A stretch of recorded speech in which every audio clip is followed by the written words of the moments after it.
안녕하십니까. 3월 넷째 주 시황을 말씀드리겠습니다. 글로벌 시장은 러시아와 우크라이나의 전쟁 이후 오미크론의 그 확산, 인플레이션의 가속화, 현재로서는 호재가 없는 가운데 미국 시장은 나흘 연속 강한 반등을 이어갔습니다. 늘 말씀드리지만 미국 시장 같은 경우는 급락을 하더라도 급등하는 패턴이 있다고 반복적으로 말씀드렸습니다. 급락을 하면 급등. 현재 흐름상 보면은 특별한 호재가 없어요. 이렇게 올라갈 이유도 없고 거의 전쟁에 따른 그 공포 분위기, 그다음에 가스, 석유, 원자재가 급등하면서 인플레이션이 계속 가속화되고 실질적인 스태그플레이션이라고도 해도 과언이 아닌 그런 상황에서도 미국 시장은 급등을 했습니다. 러시아가 일단은 전쟁을 좀 무리하게 한 영향이 있어요. 푸틴이 예전에만 봐도 좀 그래도 경제도 좀 알고 괜찮은 사람이라고 좀 소문이 났었는데, 실제로 최근에도 우리나라 교포의 그 손정희 씨 같은 경우만 해도, 또 다른 분들도 마찬가지지만은 푸틴이 변했다. 푸틴이 지금 많이 변한 상태다. 그래서 개인 재산도 엄청 천문학적으로 많이 여기저기다가 숨겨놨고, 그리고 외환 보유고도 6,400억 달러에서 776전화 돼갖고 세계 한 5위 정도가 되는 그 막강한 사람이 그 무리한 그 전쟁을 일으켜가지고 지금 고립무원에 빠져 있는 상태입니다. 특이될 게 하나도 없어요.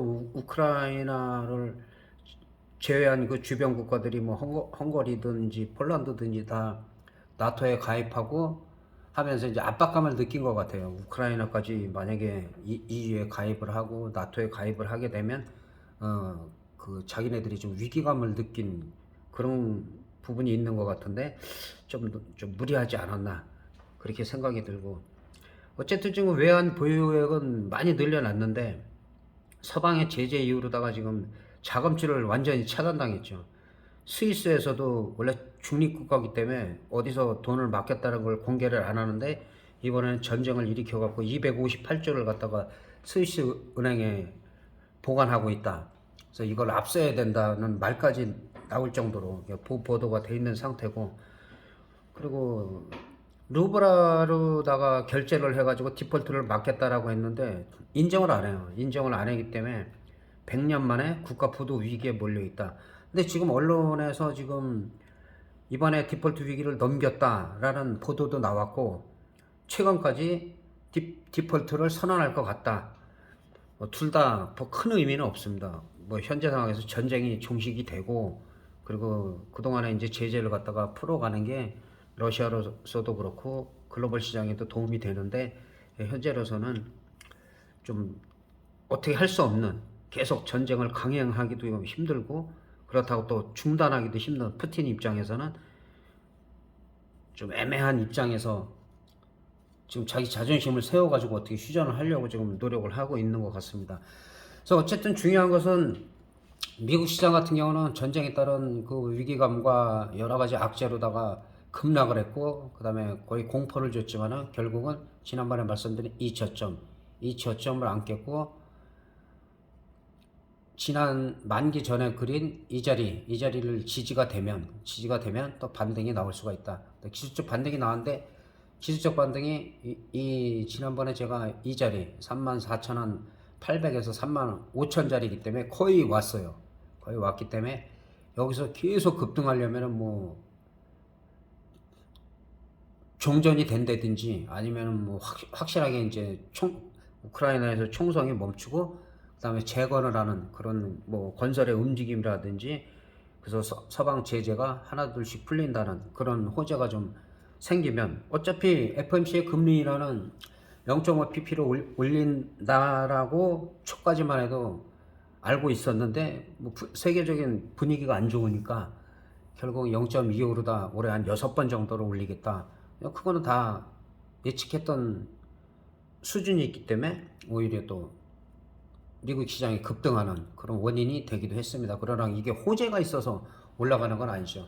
그래서 어쨌든 간에 지금은 강한 돌파를, 만약에 전쟁 종식에 따른 그런 글로벌 시장의 지금은 호재가 되겠죠. 호재가 된다면 이제 35,000, 그다음에 35,500 정도 선까지는 갈 수가 있지만 여기서는 어느 정도 올라왔기 때문에 나올 정도 강하게 올라왔기 때문에 또 어느 정도 횡보 조정도 예, 해도 전혀 이상하지가 않다. 이게 문제가 항상 우리나라죠. 우리나라가 외국인들이 항상 좌우를 하기 때문에 우리 시장은 좀 미약하죠. 올라가도 미약하고 올라가는 건지 내려가는 건지 거기다가 또 확진자들이 지금 뭐 40만 명 하루에 40만 명이 넘게 뭐 60만 명까지도 얘기가 나오고 있고 그 미국이 지난번에 제가 하루에 100만 명이 감염이 되고 있다. 그때 숫자로는 어마어마한 것 같았는데 인구 비율로 따지면 지금 우리나라가 세계 1위입니다.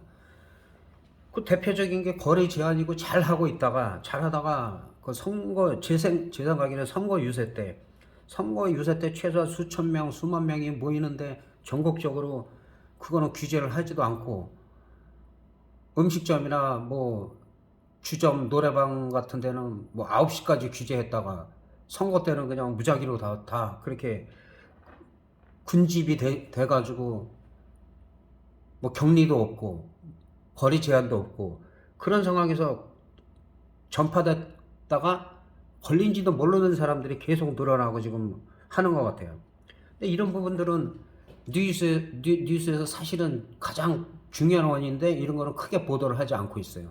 그래서 뭐 새로운 거리 제한 뭐 전혀 의미가 없는 지금으로서는 다행히 증상이 그 중증이 아니기 때문에 그나마 지금 큰 문제가 없는 것 같습니다. 그래서 오미크론하고 또 스텔스 오미크론하고 결합이 된 또 변이 바이러스가 또 이스라엘에서 발견이 됐는데 그 전파력이 또 강하답니다.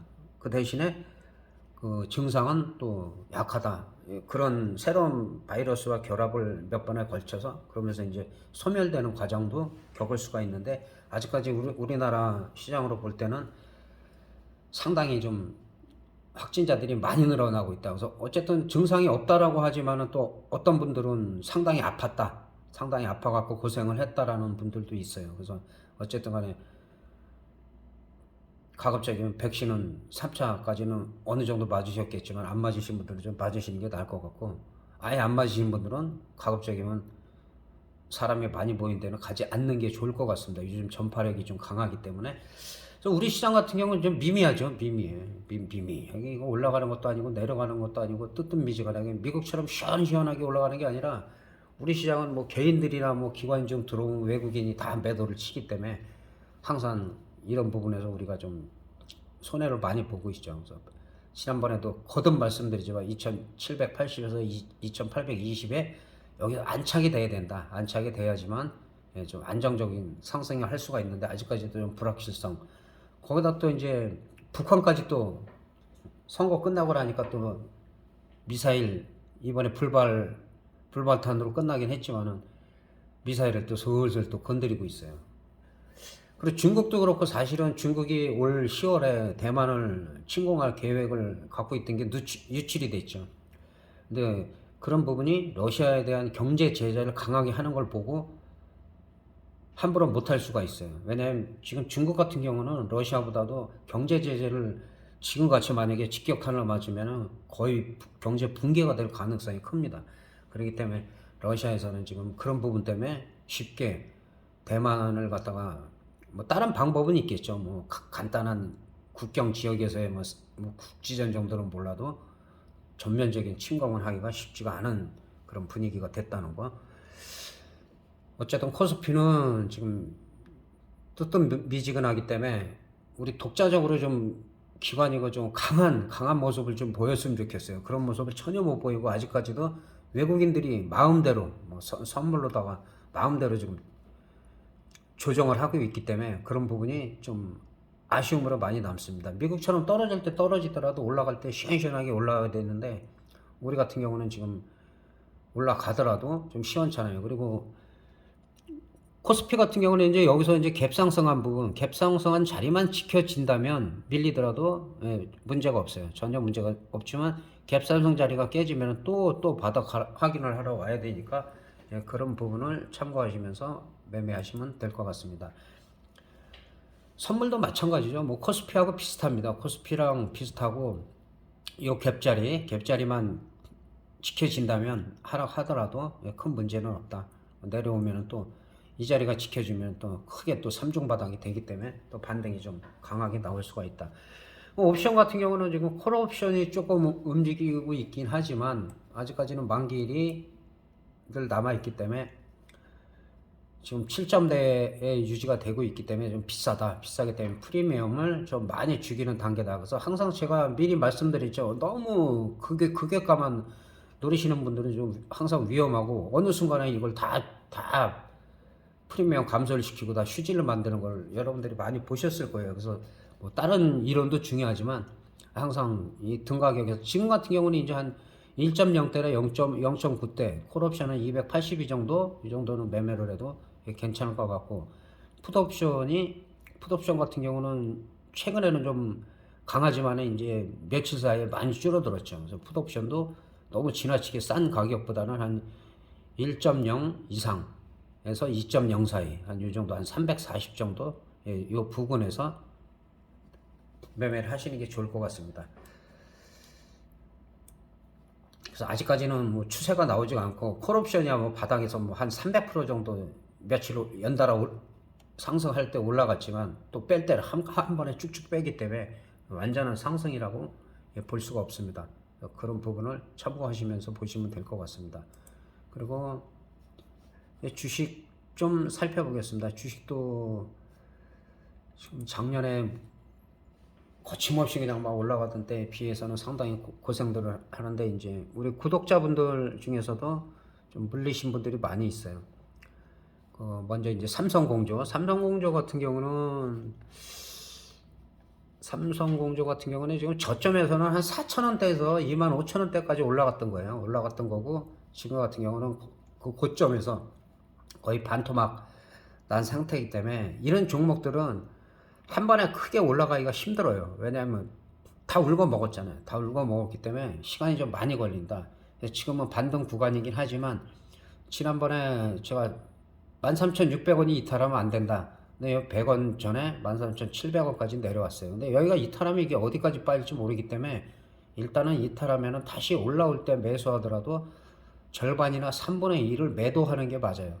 다행히 13,600원이 지지선이다라고 제가 말씀을 드렸고 여기를 100원 차이로 지지가 되면서 좀 반등을 살짝 나오고 있지만 이거는 말 그대로 기술적인 반등이지 완전한 반등이 아니다.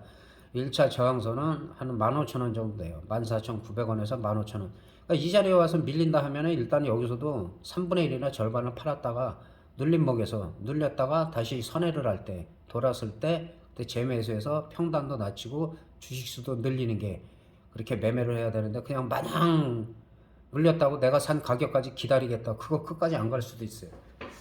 가더라도 시간이 많이 걸리기 때문에 지금 상황에서는 15,000원, 15,700원, 16,000원 이게 다 저항선이기 때문에 이걸 한 번에 뚫으려면 그만한 강력한 모멘텀이 있어야 됩니다. 세력들이 뭐 많이 붙은 거 지금은 그런 상황이 아니고 다행히 지금은 반등 구간이다.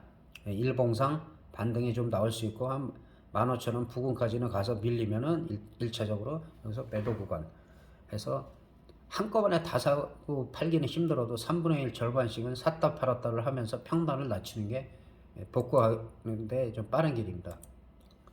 진에어 같은 경우도 마찬가지고 진에어 같은 경우도 지난번에 뭐 대한항공을 예를 들면서 올해는 좀 괜찮다 했는데 전쟁이 나면서 좀 하락했지만 최근에는 좀 강한 모습을 보이고 있어요. 항공주들이. 이 종목 같은 경우도 지금 19,600원, 19,600원을 돌파가 됐을 때, 그 다음에 21,000원, 23,000원, 한 2,000원 단위로 볼 수가 있다. 그래서 삼성공조보다는 그래도 좀 흐름이 괜찮다는 거, 두 종목을 갖고 계신 구독자분입니다. 그 다음에 삼성전자 좀 바닥 다지고 있죠. 바닥 다지는데 좀 시원치는 않아요. 시원치는 않고 어쨌든 삼성전자가 강하게 뭐 한 72,500원 정도 75,000원 그 다음에 72,500원 요 박스권 위로 올라가야지 그래도 시장이 좀 안정될 수가 있다. 그러나 삼성전자는 삼성전자이기 때문에 뭐 항상 말씀드리지만 이런 우량주들은 중장기로 꾸준히 매집을 해가면은 전혀 문제가 없다는 거. 한국전력 같은 경우는 그전에도 한국전력은 제가 2만 원대 얘기해서 2만 5천 원대까지 간 적이 있고, 그다음에 이번에도 계속 지속적으로 제가 2만 원, 2만 2천 원 이 부분에서는 매수를 해도 2만 4, 5천 원까지 갈 수 있다. 근데 불과 한 5일 전에 2만 5,100원까지 찍었어요. 그래서 올해는 뭐 전기세 인상도 예상되고 하기 때문에 여러 가지 그 적자 부분이 많이 좀 완화가 되기 때문에 좀 가능성이 있다라고 제가 작년부터 이 부분에서도 계속 말씀드렸고, 안정적으로 어려운 시기에 안정적으로 수익이 꾸준히 나고 있습니다. 삼성 한국전력 같은 경우는. 그 다음에 대한항공 같은 경우도 마찬가지죠. 제가 이 부분에서 바닥을 다지고 상승을 잘하다, 뭐 우크라이나 전쟁 때문에 하락을 했지만 지금 좋은 모습을 보이고 있어요. 유가가 130달러가 배럴당 넘게 올라갔다가 지금 100달러 이하로도 내려가고 100달러에서 왔다 갔다 하면서 미국 시장도 나흘 동안 급등을 한 이유가 있고, 그 다음에 우리 시장도 그런 대한항공 같은 항공주들이 강한 모습을 보이고 있다는 거.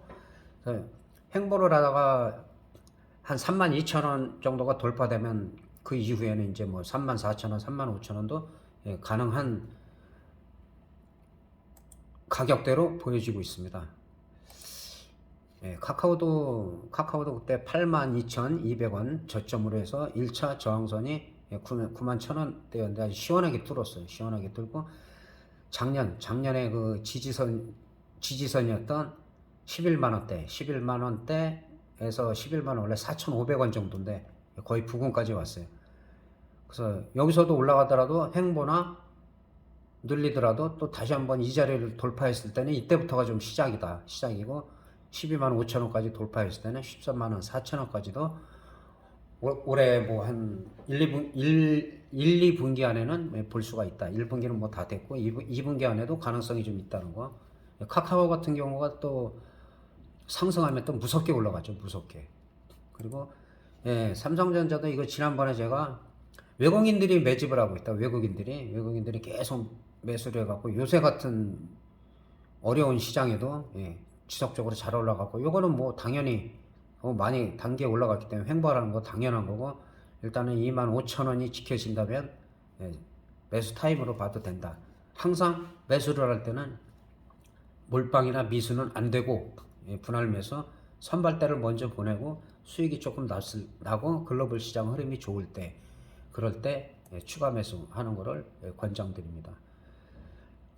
그리고 마지막으로 주성엔지니어링도 주성엔지니어링 같은 경우도 잘 갔는데 이제 전쟁의 영향이죠. 전쟁의 영향이고, 어떻게 보면 단기적인 급등이라 또 자연스러운 조정으로 볼 수가 있어요.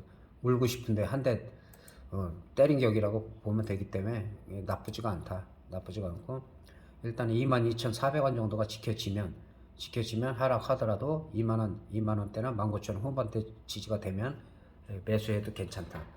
지금으로서는 이제 이 고점이 올라가더라도 이제 쌍봉이 될 가능성도 있죠. 여기까지 가든지 못 가든지. 그러나 주식 자체는 단기적으로는 뭐 급등을 많이 했기 때문에 조금 쉬어가도 문제가 없다는 거. 이상으로 글로벌 시황과 종목을 좀 살펴봤습니다. 연휴 잘 쉬시고 다음 주에 뵙도록 하겠습니다. 대단히 감사합니다.